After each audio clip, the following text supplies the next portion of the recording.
Hello bachcho, let's read the question. Question says the particle is projected from O and is moving freely under gravity and strikes the horizontal plane through O at a distance r from it.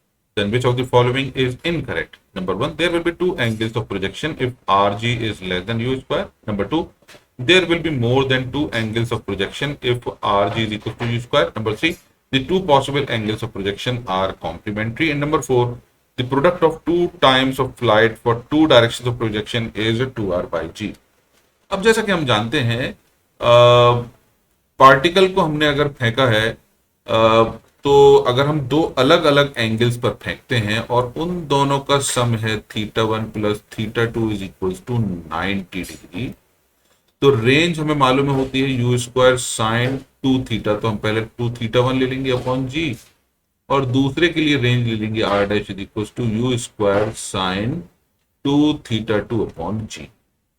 अब θ2 की value अगर हम put करेंगे तो ये हो जाएगी you square sine यानी 2 times of 90 minus θ1 upon ji.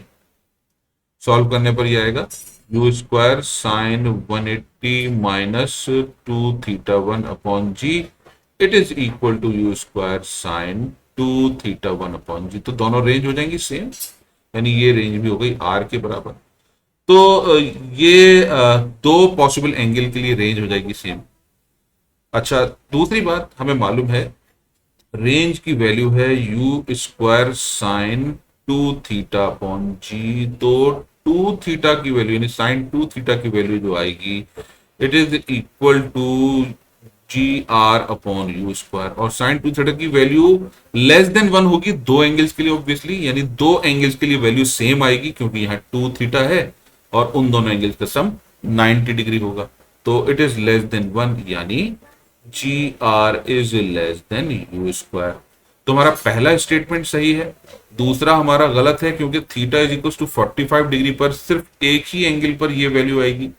The two possible angles of projection are complementary, ये बात हमारी सही है। Product of time of flight भी हम देख सकते हैं, हमें मालूम है टाइम ऑफ फ्लाइट पहले केस में होगा 2u साइन θ1 अपॉन जी, दूसरे केस में होगा t2 is equal to 2u sine θ2 upon ji.